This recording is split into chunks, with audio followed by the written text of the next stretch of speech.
The Avengers Special.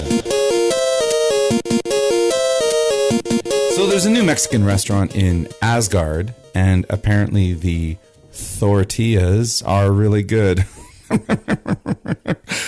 Bam! So you're probably used to hearing loads of laughter at my jokes, and tonight I'm flying solo because I don't have Charming Charlie or Gorgeous Greg with me. I had this idea pretty late in the game, and turns out that they were already busy with their loved ones for Easter Monday. So I'm like, okay, I'll just record this one on my own from home. Anyways, welcome back everyone to It's a Conspiracy. This is the podcast where we lay out the beliefs behind selected conspiracy theories, alternative accounts, legends, myths, and more. This here is our Avengers Special. How great is that? Finally, a subject that I'm moderately familiar with. I didn't talk to a lot of girls in junior high. I was one of those kids that I'm going to stay at home and play my ukulele and read comic books. My name is Andrew, and I usually don't claim to be an expert on anything we present, but this one time, I'm surface skimmingly familiar with the subject. So I'm not a pro by any stretch, but I know a little bit. I'm certainly not one of these middle-aged, socially awkward guys you see at the comic book store, debating whether or not Superman has telekinesis or if it's a superpower or when he was shrunk or whatever, anything like that. Now, I know that you may be thinking, hey, Andrew, it seems awfully convenient that you're cashing in on this new Avengers movie buzz. And to that, I would say, how dare you? I would never take advantage of something outside of this podcast just for the sake of a few clicks. In fact, oh, hey, wait a minute. Here's my daughter. I love, hi, Daddy, what are you doing? Hi, sweetie, I'm just recording my podcast. I love you. I love you too, sweetheart. Okay, now, right then, as I was saying, I would never take advantage of something else going on just for the sake of a few likes. The nerve. The sheer nerve to suggest such a thing. All of the resources gathered for the stuff discussed today will be stuck in the episode description, and there will be supplemental pictures on our Facebook account and our website if you would like to take a deeper snooper. Speaking of deeper snoopers, if you would like to keep on top of what's happening here at It's a Conspiracy, then please check out our Twitter. That's the Is It a Conspiracy run by the Irish Madman. Our Facebook group, our Instagram, It's a Conspiracy Podcast, that's run by Gorgeous Greg, or our email, itsaconspiracy@protonmail.com. Also, if you'd like what you hear and you want to help support the show, then please head on over to our Patreon page, patreon.com/itsaconspiracy, and you get bonus content, free merch, blah, blah, blah, blah, blah. Also, yeah, if you'd like to get this in one location, then just head over to the new website, itsaconspiracypodcast.com. All right, then. Enough yakking. Let's get started. Spoiler, this is pretty much all based on the comics with a little bit of the movie stuff thrown in. If you're an actual comic book aficionado, then please feel free to note all of my mistakes and fire them off to me with a check for $100. Okay, in this riveting episode, we are going to look at three really, really neat things. Number one, 10 forgotten members of the Avengers. Number two, was Iron Man stolen from the French? Number three, 5 really strange things that have happened to Captain America and kind of don't have a lot to do with Captain America and sort of about other things. Subject number 1, 10 forgotten members of the Avengers. Number 1, the Forgotten One. First up, codename Forgotten One. The Forgotten One is one of the Eternals and has gone by a few names, including Samson. At some point, he decided to call himself the Forgotten One, and then later changed his name to the somehow even more forgettable Gilgamesh. He shows up from time to time, mostly as a partner to Hercules, and is, like the name suggests, pretty damn forgettable. Number 2, Lionheart. A British teacher and single mother, Kelsey Lee, briefly took over as Captain Britain after being mistakenly shot at during an assassination attempt on Captain America. There's so many captains. Like Marvel, let's put a moratorium on captains. You can use other honorifics here. In an turn of events, somehow the decision to become the new Captain Britain meant she wouldn't be able to see her children anymore. Ultimately, she chose them. So she chose her children. Oh, isn't that sweet? Number three, Living Lightning. Yeesh. The X-Men, particularly during the 70s and 80s, really set the bar high for introducing a range of fascinating characters from a wide variety of backgrounds. The Avengers have tried to do this over the years, but sometimes this works, sometimes it hasn't. Living Lightning is an example of when it didn't really work so well. Miguel Santos, a man with lightning powers, sought to join a branch of the Avengers called the Great Lakes Avengers. Somehow, and this is in the comics, he had only heard the acronym GLA Avengers, and the character had assumed it meant Gay and Lesbian Association Avengers. He approached them to sign up, came out as a gay man to flat man, and was handled in what is probably the worst manner Marvel has ever published. It was super homophobic, really bad, really just not cool. It's sad that a character like this would have had a definition exclusively written around his ethnicity, his sexuality. So just, Marvel have tried to reintroduce him a couple times and be like, oh, look, we're sorry, we're progressive, we're trying here. But they shat the bed on that one. Number four, Sandman. It's true, the classic Spider-Man villain and star of the very well-received Spider-Man 3, that's Charlie's favorite Spider-Man film, that's just a joke, was briefly an Avenger. Ultimately, he was lured back to a life of crime, and he was criming while being an Avenger, so Captain America's like, hey, Avengers don't crime, so you have to stop criming if you're going to be an American, if you're going to be an Avenger, and he got kicked out, so yeah, good times. Number five, the Two-Gun Kid.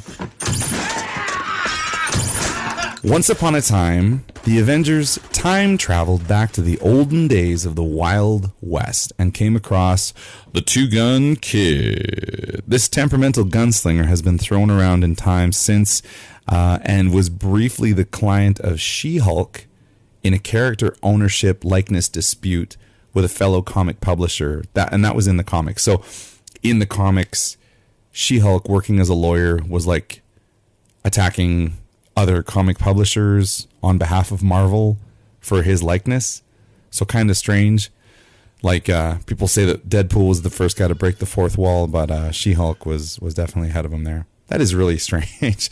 Okay, number six, and this is my second favorite on the list, Squirrel Girl. Squirrel Girl has superhuman strength and agility, and allowing her to leap several stories, as well as an enhanced sense of smell. She also has 2 to 3 inch retractable knuckle spikes, just like squirrels, that can slice wood, in addition to sharp claws on each digit that can be used for climbing. Most impressive, though, is her command of a tiny squirrel regiment that will do her bidding. There's like 30 of them. They follow her around, and she's like, go get them, my squirrel army. Now, that may not sound super impressive, but Squirrel Girl has single-handedly defeated Thanos, Galactus, and Doctor Doom twice. So, she also works as a nanny for some of the other superheroes in the Marvel Universe. Yep. Hey, friends, it's your friendly neighborhood Charlie Scream here, just to drop in an editor's note on old Andy over there. The unbeatable Squirrel Girl is actually more popular than he thinks, than he knows. She got her own series starting in 2014, and it's been going strong ever since then. So it seems the Marvel Universe and likes getting a little squirrely, if you know what I'm saying.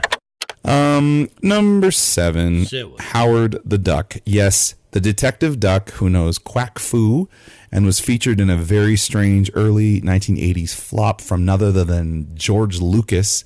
Cult favorite Howard the Duck is a bizarre character and has been featured in a number of titles for a variety of different comic publishing companies over the years. There's loads of Howard the Ducks out there, and there's one where they like all meet and culminate, and they've been cloned, and the actual real one like skips out to join up on one of the rival companies from Marvel. His relationship with the Avengers has come and gone, but he has played pivotal roles in series like Civil War II, and the recent Guardians of the Galaxy films. It's quick, but he is in the I think it's the first Guardians of the Galaxy movie. So yeah, there's a talking duck, and I believe he's voiced by Seth Rogen. Of all the names on this list, this oddly is the one that I expect will become something familiar relatively quickly. I'm not saying it's going to be like he's going to take over for Iron Man and lead the Avengers or something like that, but this is one of those guys that's going to pop up more and more, and maybe there will be like a little Netflix thing or like an animated series or something like that. So yeah, Howard the Duck is becoming quite the thing. Hey, true believers, it's your old pal Charlie Scream again with another editor's note. This time about Howard the Duck.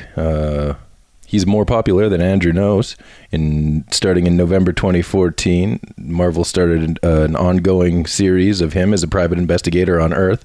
I think it's hilarious. I've read the first trade paperback and think it's great. So you should definitely check that out. Number 8. This is a subgroup, if you will, of the Avengers. So just like I mentioned, the Great Lakes Avengers, and there's another one called the West Coast Avengers. This group is the Pet Avengers. That's right, the Pet Avengers. So the Pet Avengers are just that. They're a team of pets that belong to a few different superheroes who are themselves superpowered animals.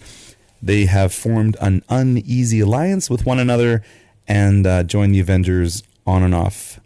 The leader of the team is the giant teleporting dog Lockjaw from the Inhumans. Kitty Pryde's pet dragon Lockjaw, Falcon's pet bird Redwing. In the movies, Falcon has like a little robot, but in the comics, it's like an actual bird. And then, of course, there's the noble frog Throg, who he's not really a pet. He was chosen by Odin to have the same powers as Thor. And Ms. Lion, who I think, I could be wrong. I've written this down here, and I'm like, oh, that doesn't sound right. Ms. Lion is Spider-Man's cat. So yeah, Spider-Man's cat is also on the team, on the Pet Avengers. Sorry, quick edit here. I meant to say that Kitty Pryde's pet is Lockheed. The pet dragon is Lockheed. Sorry about that. Sorry. Number 9. Star Fox. No, I don't mean the classic Nintendo 64 game. Star Fox, brother of Thanos, has the power to make people horny. That's his power. He has worked with the Avengers on a number of occasions, saving the universe by getting people horny. This character who is clearly at odds, that's his real power. Like he stimulates the pleasure centers and gets them all in the mood for love.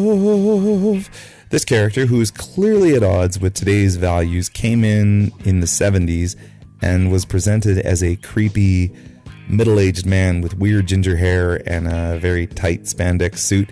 It's exactly what you think it is, and it's hard to know if this was ever meant to be taken as anything other than an invitation to legal problems. Number 10.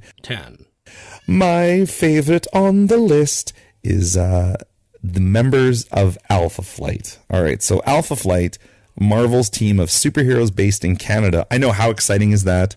They have a very fascinating history, including original leader James Hudson being one of the doctors involved in the Weapon X experiments on Wolverine. They have a long and mostly forgotten journey with the Avengers. Characters like Snowbird, Guardian, Vindicator, Sasquatch, and of course the obligatory, like, straight direct Canadian reference to hockey. There was a guy named Puck, as in hockey puck. His name was Puck. Then these guys never really took off, despite being involved in huge Marvel team-up events with the Avengers and the X-Men and a bunch of other people, including Secret Wars and the original Infinity Gauntlet saga.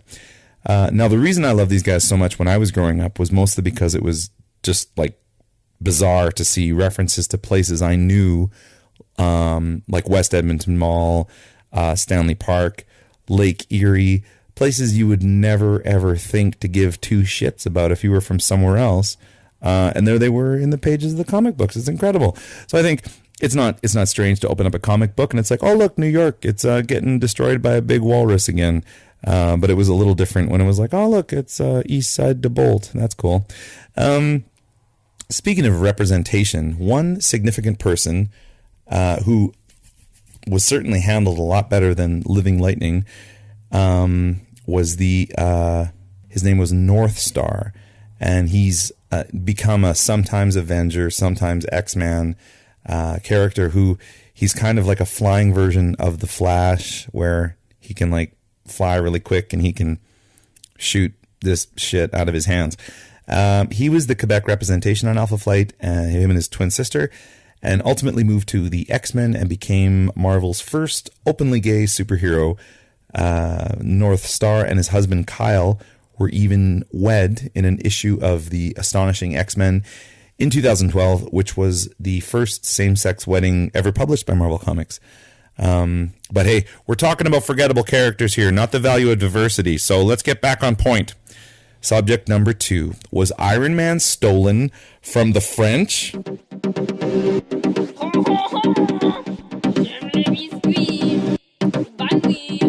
Okay, so what's Iron Man wearing under his suit? Nothing. He's stark naked. Now tell me if this sounds familiar. A brilliant, young, hot-headed, egotistical billionaire scientist who had been orphaned at a young age is forced to repair his own heart, create a superpowered suit, and assembles a team of fellow superheroes to protect the Earth and just generally be awesome and kind of saucy. Does that sound familiar? Well, I'm describing the journey of Nyctalope. In the early 20th century, there was a French pulp magazine that featured the adventures of one of the very first costume-powered adventurers in the world. Leo St. Clair, otherwise known as Nyctalope, fought crime using his supervision, robot supersuit, and his artificial heart. Now, his artificial heart could still love, and there are some who say that's the greatest power of all. Aww. Leo used his many billions and his sciences to attack his opponents. His sciences. Yeah, I wrote that, but okay. Along with his group, CID, the Committee of Information and Defense, he fought against Fulbert, Samad Monk, Oxus, Mad Scientists, a criminal organization called The 15, Bedin Glovan Fatek, and hostile Martians. The adventures of Nyctalope ran for years and clearly influenced a number of subsequent writers and artists.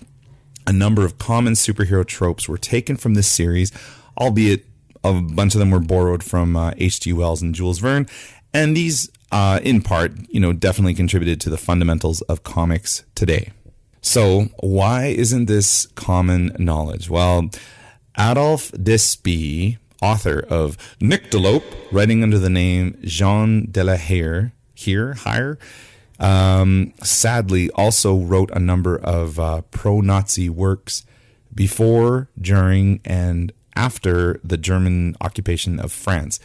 These books ended up resulting in his imprisonment, and it's clear that his contributions to the comic medium were swept under the rug due to this really unfortunate and awful connotation. Iron Man creators Jack Kirby, Larry Lieber, Don Heck, and Stan the Man Lee undoubtedly would have been aware of Nyctalope, and given the time that had passed, Iron Man debuted in the early 60s, combined with really no copyright laws protecting these kind of things in place. It would have been perfect for them just to yoink, I'm going to take this and this and this and make my own thing. Now, of course, they talk about how Iron Man is sort of there's a lot of Howard Hughes in there. There's a lot of other people like that. There's classic movie stars and other characters, but there's so many things from Nyctalope in that origin story. Never mind the decades of material written, so it's feeling a little suspicious.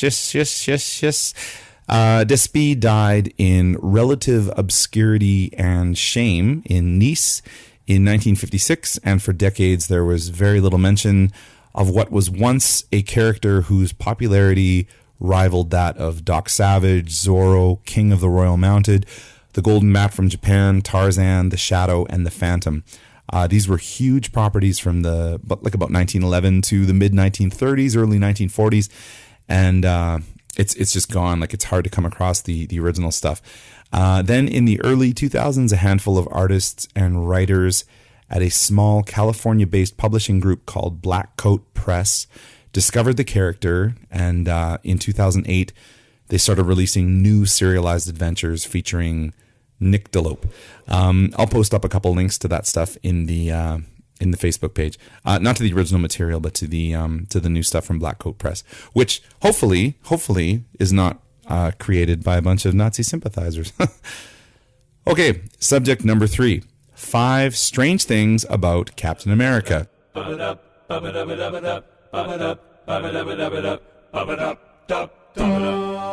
Most of this stuff is kind of, loose threads to Captain America, and some of it isn't about him directly. Number 1, contrary to popular belief, he wasn't created by Marvel Comics. The character was created around 1940 and starred in a series published by Timely Comics. This company was later bought and merged into what is now known as Marvel Comics. Other characters from Timely are the Submariner, Black Widow, yes, the lady from the Avengers, the Human Torch, not the guy from the Fantastic Four, but the previous one who was also a World War II hero, and I think was a robot, might have been a robot, and Patsy Walker. That sounds like a bit of a stretch, but that Patsy Walker recently showed up as Jessica Jones's friend on the Netflix series. So the girl who is like the host of the radio show is actually based on a very, very old Timely Comics, then Marvel Comics character who went from sort of like a Sabrina the Teenage Witch kind of thing to like the character Hellcat, who was like fighting crime and became a villain at one point, all this stuff. The Vision, yes, the robot guy, and the very badly titled, he's pretty much a ripoff of the Flash. He's called the Whizzer. So yeah, the Whizzer, which sounds like someone who's just peeing all over the place. Look out, it's the Whizzer. A company called, this is number 2. A company called MLJ Publications had a character who had a history oddly similar to Captain America. The origin featured a sickly young man who subjected himself to a government experiment featuring a secret formula for making soldiers, and something went wrong in the experiment. He was fine, but they weren't able to do it again, and the people that came up with it were like machine gunned in the lab or whatever. And this guy became a hero called The Shield. MLJ Publications is most remarkable nowadays for being part of Archie Comics, and The Shield remains one of their characters for Pep Comics. Archie Comics are actually a really bizarre thing. There's the regular, like, we're a couple of douchebags hanging out at the soda shop crap, but there's a line of the other stuff that really plays with the format. So alongside the soda shop stuff is Archie has met the Punisher, battled the Predator, hung out with Barack Obama. He was assassinated. He was a zombie. And then, of course, there was this kind of strange, once again, a Netflix series, Riverdale, that was like a bit of a departure for Archie, but not the first one by any stretch. Number 3, Steve Rogers is the original Captain America, but has retired, been incapacitated, or died a number of times, and has been replaced by a number of characters, including the Falcon, Bucky Barnes, who's the Winter Soldier, Rick Jones, who's the sidekick of the Hulk, and recently Peggy Carter. Also, a few times he has had his super soldier serum for whatever reason wear off, and he basically immediately turned into a withered old man, like at the end of The Last Crusade. So all of a sudden his serum wears off, and he's just like, my knee, my hips. Number 4, Captain America was briefly a werewolf who went by the name Cap Wolf. He basically retained his personality during this, but in one issue he went full werewolf crazy and he attacked his old buddy Wolverine. Incidentally, the remarkable metal running through Wolverine's entire body is the same metal that Captain America's shield is made out of, and yet this is where the whole thing is, where Wolverine's kind of afraid of Magneto because Magneto can just be like, doink, boo! And for some reason, Magneto in the comics isn't able to do anything with Captain America's shield. So one's magnetic and one isn't. That's just science. That's the way science works. Hey, it's me one more time. Just one last editor's note. I just wanted to stick in here that I'm not too sure why, but I really enjoyed the Cap Wolf series when I was a kid, and I'm pretty sure I still have some of the single issues kicking around. It's worth a read for some good old fun, good old Captain America fun. Number 5.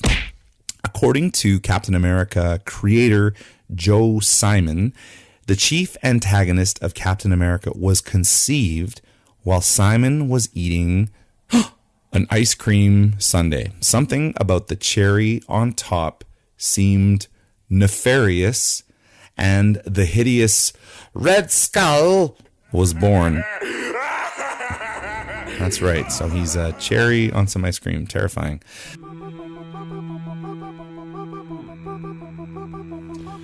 Okay, now about this movie. First of all, bear in mind my movie predictions are always wrong. I've just got two quick things here. So most of this has been about the comics, but I just wanted to touch on the movie real quick. Okay, so two quick things are, number one, the promotional material for Infinity War showed the Hulk in like a little blue jumpsuit, and he was running alongside Captain America and his buddies and crew in Wakanda. And it's like, oh, the Hulk's coming. He's going to save the day. It'll be all right, children. And that proved to be fake, total deliberate misdirect to keep people guessing. And I'm like, well played, Russo brothers. Good job. That's totally cool. I think it is highly likely that this has happened again in recent promotional material for the new Avengers movie and maybe even the new Spider-Man movie. Personally, the reason why is I think the misdirect revolves around Tony Stark and how they're going to make it look like he's gotten safely back to Earth.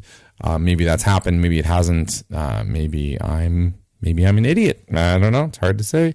So I wouldn't be surprised if the promotional material in the trailers that makes it look like Tony's back on Earth is like doctored. So he actually hasn't come back. Whatever. I'm probably wrong about that. Number 2, the film Captain Marvel introduced a shape-shifting alien race called the Skrulls. And we know Captain Marvel, and again, okay, Marvel, there are other titles, so maybe put a pin in the name Captain for a little while. Like, go ahead and call people Commander, Lieutenant, whatever. Like, that's fine. Brigadier, it doesn't have to be Captain. There are other, anyways, Captain Marvel is going to be in the new movie, and maybe some of the Skrulls that she had encountered on Earth in her movie in the 90s have stayed here, and have been pretending to be one of the Avengers this entire time. So it's possible that one of the characters, maybe somebody named Hawkeye, has been a Skrull this entire time, and the mysterious person with the mysterious haircut who mysteriously looks just like Hawkeye is actually the real Clint Barton Hawkeye, and the other one is the Skrull guy, Skrull. So those are my two kind of thoughts on that. Alrighty then. I think that's our Avengers special. Thanks so much for hanging in with me on this one. I know it's kind of weird, it's just me by myself, but it's been really fun. I hope you enjoyed it, and I promise the usual crew will be back as soon as possible. It's been nice and quiet on this one. It's been kind of low key. Hey, Loki. Oh my. You can find us on Twitter, our Facebook group, our Instagram, our email account, and if you'd like to help out with the costs at Patreon, blah, blah, blah. Or you can just save your hard-earned money, tell a friend, share, subscribe, rate, review, hang out. That is all super appreciated and awesome. Avengers Endgame comes out April 25th and looks awesome. I can't wait to see it. Just a courtesy reminder, friends, don't tweet spoilers. And remember, this thing is like 3 hours plus, so don't drink too much or you're going to have to go piss and you're definitely going to end up missing the best bits. We will be back with episode X on May 1st and then our Mother's Day special a little later on that month. And yeah, okay, take care and I'll see you soon. Bye-bye.